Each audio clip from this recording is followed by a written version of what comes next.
给他吃一些毒品，刺激毒品，哇，吃了之后你就这样，哇，觉得我已经脏了啊，既然脏了，我已经不洁净了，我就更脏吧。有一些人就是用这样被迫让自己陷入在那个污秽当中，然后他就用这些罪恶来定自己的罪。但是上帝要我们凡事不可结党，你要心存谦卑，存心谦卑，还要看别人比自己强。当你只有鼓励别人，希望别人更好的时候，你自己才会求进步。所以你在同样的道理，我相信可以运用在你的课业，在你的职业工作上面。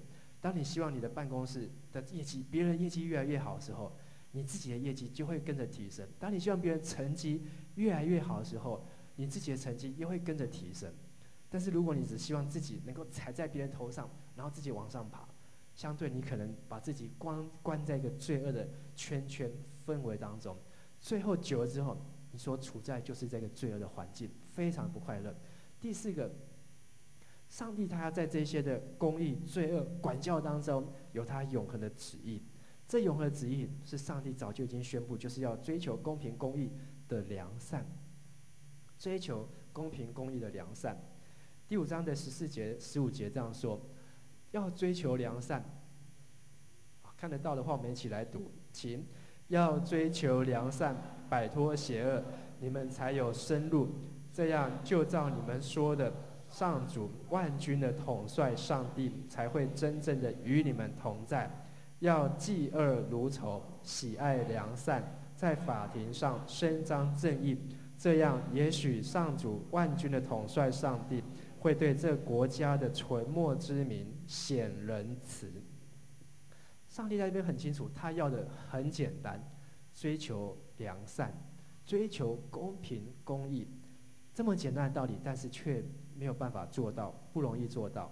但是阿摩斯是北国早期的先知，而在南国也有先知弥迦，他更早。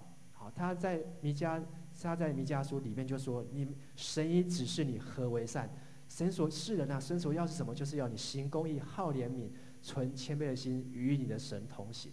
上帝早就已经定下来一个旨意，就是要我们去追求公平和良善。不晓得从你出生到现在，从你不懂事到现在懂事，渐渐懂事，你有没有去追求过什么公平？你有没有去追求过什么公义？你有没有去追求过什么良善？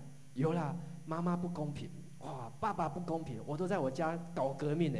我爸很不偏心的，老师偏心，老板偏心，好，但是你有没有真的去追求上帝眼中的公平和公义？你有没有看见在这社会，在这世界，你生存的每个角落当中，有这些不公平、不公义的事情？有钱人更有钱，贫乏人更贫乏，有权有势的人，他就可以操弄掌权；没权没势的人，他们就被踩在脚底下，永远不能翻身。当然，在每个世代当中都有这样的现象，但是有多少人愿意为了这样上帝的旨意、永恒的旨意而努力、而献身、而投入呢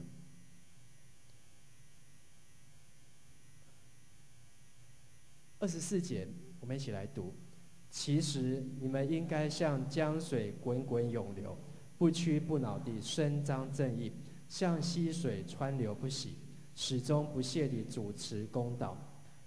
自从以前我在读神学院的时候，或是开始当传道牧师，我一直觉得，身份就是要传福音，要去带领人，要把人带来教会认识耶稣、认识神。但是呢，关于这些社会的事情，关于这些政治的事情，关于这些国家的事情，好，应该不是在我们应该去关心的范畴当中。但是我渐渐发现不是这样子，渐渐发现我们所生存的有很多不公平、不公义的事情。上帝已经在圣经里面说了，世人啊，上帝已经指示你何为善，就是你要行公义、好怜悯。上帝已经指示我们要去追求良善，要去摆脱邪恶。但是很多时候我们却没有办法做到。特别有人会说，长老教会是一个什么颜色的教会？好，绿色，因为他们喜欢什么独？台独。好，长老教会都喜欢走街头抗议。我觉得这个当中需要花时间来讨论。但是呢，很多人说教会就教会嘛，你就是传福音就好，单纯信耶稣就好，管那么多政治做什么？管那么多社会的政治做什么？好，然后呢，花那么多时间。但是呢，你觉得这些事情上帝关不关心 ，care 不 care？在世界上，我们刚才看到，上帝已经审判这些国家，8个国家，至少在你大纲里面就有8个国家：大马色、以东、犹大、加萨、亚门、以色列。对不起，推罗摩押，这些8个国家当中，今天还在的剩下几个国家？只剩下以色列。这些国家还在不在？不在了。他们的人去哪里了？被神宣判之后，就咔嚓就都没有了。在世界上，但是这8个国家，他们在那个时候，他们也是一个国家。在上帝的眼中，上帝的口中，上帝也承认他们是一个国家。可是，在台湾，我们自己所居住的这个环境、土地上面，你能不能说我是台湾国？可以，你可能要去学校看个球赛，拿着自己国家的国旗都会怎样？都会被裁判禁止、没收。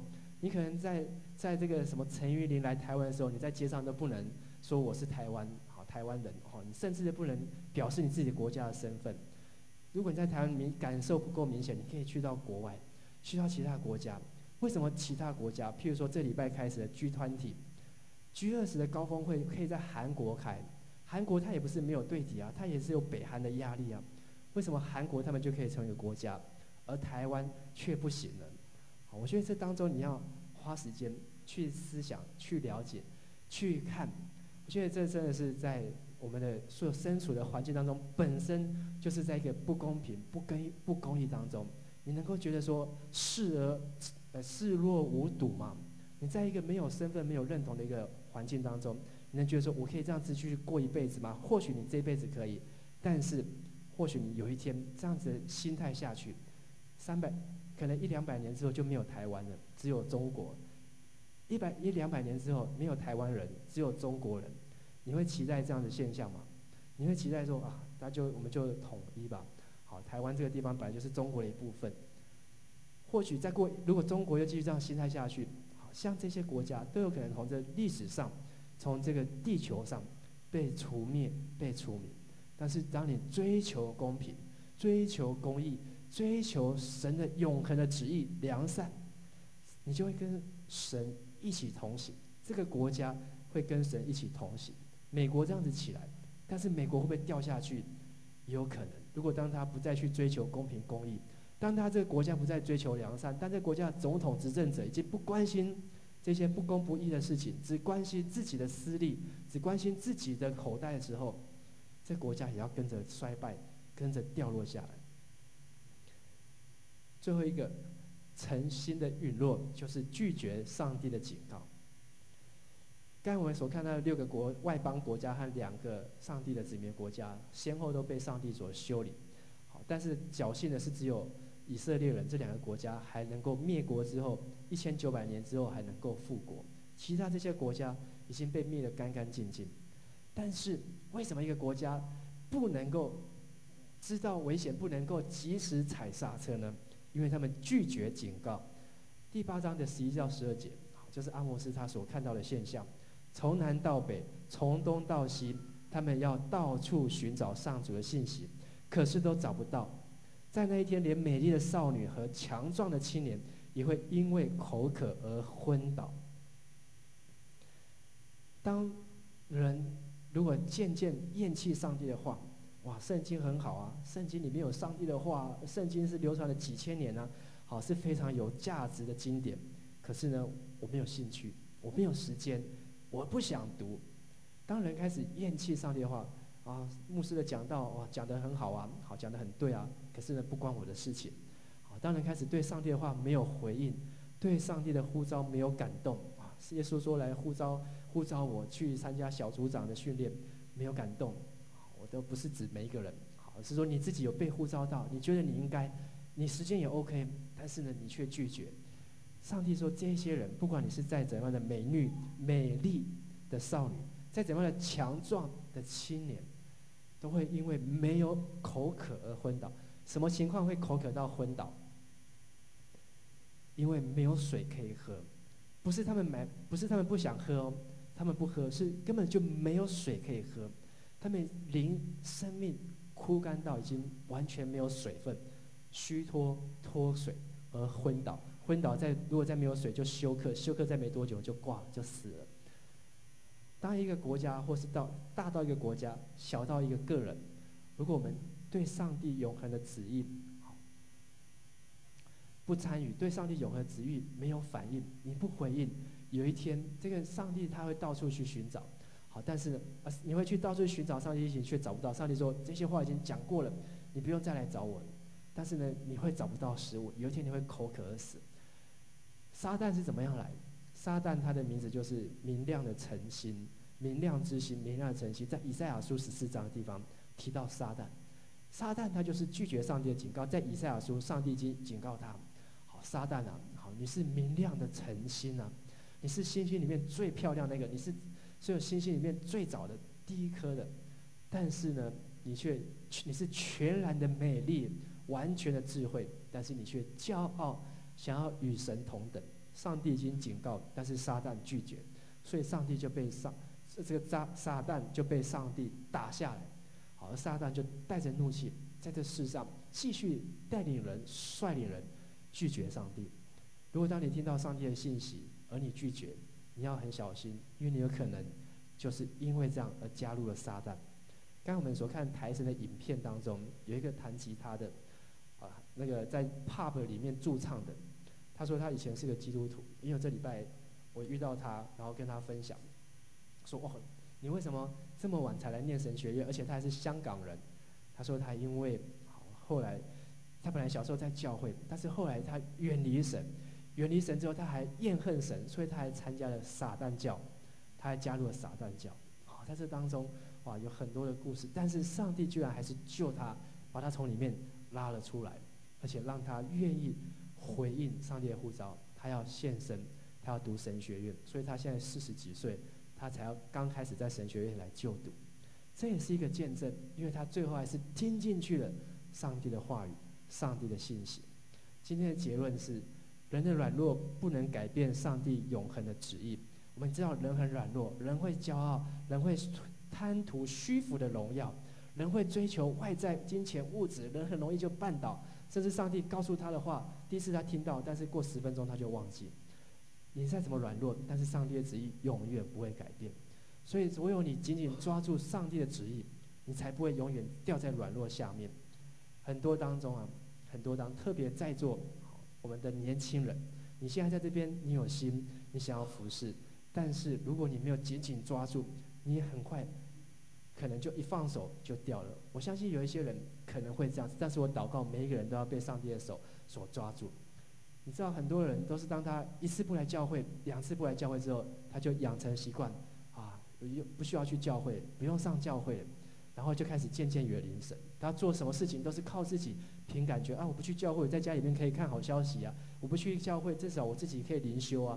但是到后面越靠自己，越凭感觉，因为他没有办法谦卑下来。他认为他没有办法委身下来。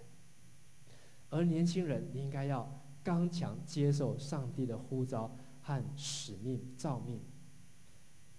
上帝说，我已经从你们当中的少年人中兴起先知，从你们当中的年轻人当中兴起拿细耳人，兴起这些立定心志要完完全全奉献给我服侍我的人。